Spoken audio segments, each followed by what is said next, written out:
आज लोग अपनी जरूरत और अपने अपने मूड के हिसाब से बदल जाते हैं, और परमेश्वर भी ऐसा ही है। अगर आप अपनी जरूरत के लिए उस ढांचे के अंदर जाना चाहते हैं तो हो सकता है आप संघर्ष करें, पर अगर आप दिल से उस ढांचे से प्यार करते हैं तो आपको अंदर ले जाएगा वो। पर अगर आपकी आंखें सिर्फ बड़ी बड़ी इसलिए हो चुकी हैं कि उस ढांचे के अंदर बहुत कुछ है, क्योंकि उसको मिला, आपकी आंखों के सामने मिरेकल्स हुए, आपकी आंखों के सामने छुटकारे हुए, आपके पड़ोसी के हुआ, आपके रिश्तेदार के हुआ, आपके आंखों के सामने हुआ, वो झूठ नहीं था। आपकी आंखें खुली हैं कि मेरी लाइफ में कब, पर उसकी लाइफ में उस ढांचे के अंदर वो सब कुछ मिल सकता है जो उस ढांचे से क्या करता है, प्यार करता है। आप जैसे एक स्ट्रक्चर के नीचे जाते हैं, अब परमेश्वर ने क्या कहा, परमेश्वर ने कहा सुनो, अगर आप क्रिश्चियन हो और आप प्रार्थना कर रहे हो कि परमेश्वर आपके बिजनेस को बढ़ाए, आपकी प्रार्थना 40 साल कबूल नहीं हो सकती जब तक आप टाइदर नहीं है, क्योंकि एक ढांचा है। आप जब ढांचे के अंदर आते हैं, एक स्ट्रक्चर बना दिया परमेश्वर ने कि अगर तुम मुझे ना लूटे और अपनी कमाई से, अपने दशवान से तुम मेरी महिमा करे, तो मैं तुम्हें इतनी बरकत दूंगा कि तुम्हारे रखने के लिए भी जगह नहीं होगी। हां, ऐसे ही है कि नहीं? पर अगर मैं सिर्फ प्रार्थना करूं और उस ढांचे के अंदर ना जाऊं जो परमेश्वर ने एक बनाया मेरे फाइनेंस के लिए, हालेलुया, मैं अपने फाइनेंस के लिए प्रार्थना नहीं करता हूं। अगर करूंगा तो वो 3-4 लाइनों से लंबी नहीं होगी, 5-7 सेकंड से लंबी नहीं होगी। मैं प्रैक्टिकल करने में विश्वास करता हूं जो परमेश्वर ने मुझे उस काम के लिए बोला। आमीन।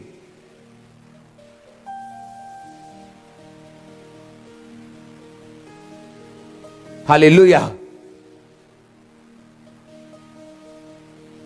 और जैसे ही आप उस ढांचे के अंदर जाते हैं, आपको मालूम है अपनी हीलिंग के लिए मुझे ये करना है, सबसे पहले मुझे उस ढांचे से प्यार करना है, परमेश्वर से लव करना है, उसके बाद अंदर जाना है, उसके बाद हर एक चीज के लिए एक सिस्टम बना हुआ है।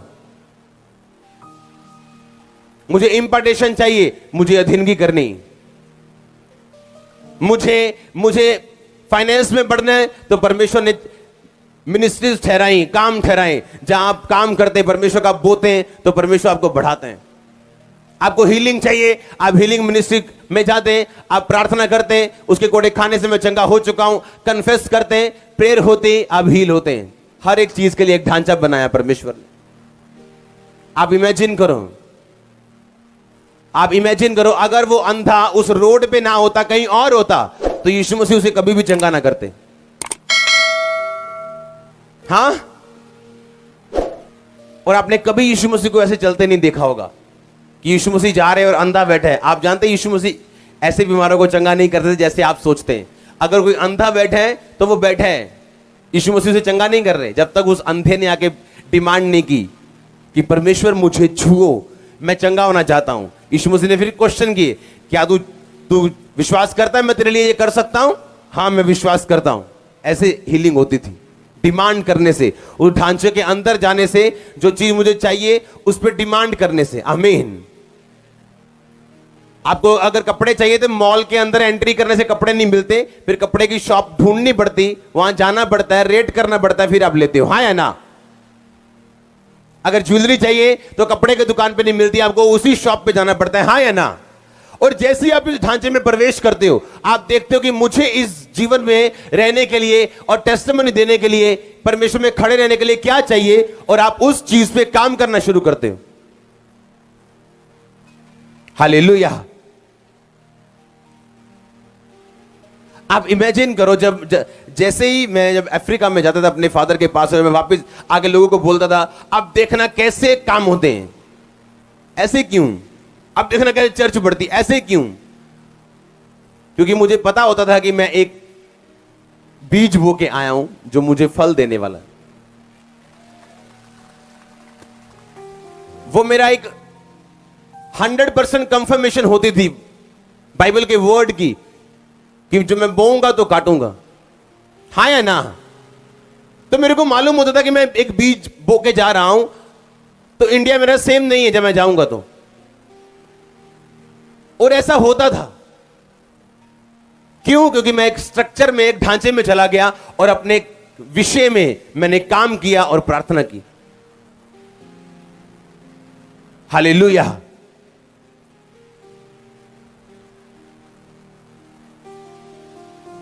आप जानते हैं जब आप बोने वाले बन जाते हैं, आप कर्जाई नहीं रहते। आजमा के देख लो, आप कर्जाई नहीं रहते। जैसे ही आप बोना शुरू करते हैं, आप कर्जाई नहीं रहते। वो आपके वेज ओपन करता है उस जगह से जहां आप सोच भी नहीं सकते। क्यों? आप एक स्ट्रक्चर में चले गए, एक ढांचे में चले गए।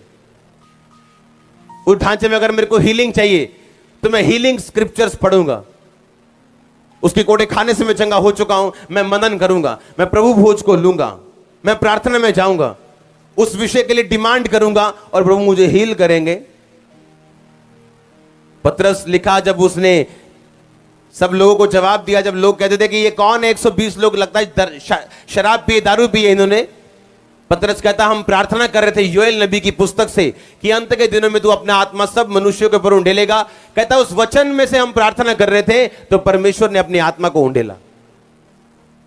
वो इमोशनल नहीं, वो स्पिरिचुअल है। आमीन।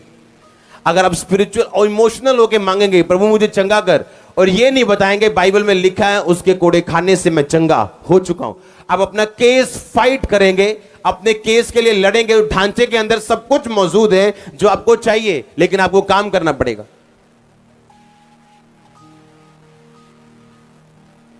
हालेलुया। आप जानते हैं एक स्ट्रक्चर परमेश्वर मैनेज परमेश्वर है, वो अनमैनेज परमेश्वर नहीं, वो एक मैनेज परमेश्वर है। उसने एक ढांचा बनाया और वो ढांचे से वो बाहर नहीं आता। आपके लिए एक स्ट्रक्चर बना दिया, उससे वो बाहर आके काम नहीं करता। अगर आपको अमेरिका की सहूलतें चाहिए तो ग्रीन कार्ड किसका चलेगा? कि इंग्लैंड का चलेगा?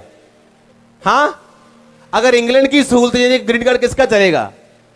अगर इंडिया में रहना है तो आधार कार्ड किसका चलेगा? इंडिया का चलेगा। इंडिया के आधार कार्ड से नेपाल में चले जाओगे, आशीष मिलेगी? वहां के लोग आपको मानेंगे? गैस कनेक्शन देंगे? नहीं, क्योंकि एक ढांचा बना, परमेश्वर ने एक ढांचा बनाया। आप जानते हैं वो ढांचा इतना जबरदस्त और खतरनाक है और इतना आशीषित है, अगर आप वो ढांचे को समझ जाएं, आप सफर नहीं करेंगे अपनी लाइफ में। आप जानते हैं जब मरियम और हारून ने मूसा का विरोध किया, आप जानते हैं वो विरोध सही था, पर परमेश्वर ने मूसा को कुछ नहीं बोला और मरियम को कोड़ी कर दिया। हाँ या ना? क्यों? क्योंकि एक ढांचे के मुताबिक आप में और आपके फादर में हमेशा आपका फादर राइट है। यह ढांचे का एक गुण है। आप में और आपके स्पिरिचुअल फादर में हमेशा कौन राइट है? चाहे आपको लगे आप सही हैं, पर हमेशा सही कौन निकलेगा? आपका फादर। आपके स्पिरिचुअल फादर और परमेश्वर में हमेशा कौन सही निकलेगा? परमेश्वर। और लोग, जब आप जानते हैं शैतान क्यों गिरा? क्योंकि वो परमेश्वर को करेक्ट करने की कोशिश कर रहा था। वो ये बताने की कोशिश कर रहा था परमेश्वर को कि मैं तुझसे ज्यादा अच्छा सोच सकता हूं। आप जानते हैं आज भी कुछ लोग ऐसा पाप करते हैं जब वो अपने फादर को करेक्ट करने चले जाते हैं और परमेश्वर की निगाह में पापी हो जाते हैं। क्योंकि आप में और आपके स्पिरिचुअल फादर में हमेशा कौन सही है? आपका स्पिरिचुअल फादर। और आपके स्पिरिचुअल फादर और परमेश्वर में हमेशा कौन सही है? परमेश्वर। यह ढांचा है। इस ढांचे को अगर आप तोड़ने मरोड़ने की कोशिश करेंगे, आप ही फंसेंगे, आपका फादर नहीं फंसेगा। वो उसी पोजीशन पे आपको मिलेगा। आनंदित और अपने कामों में बिजी। हालेलुया।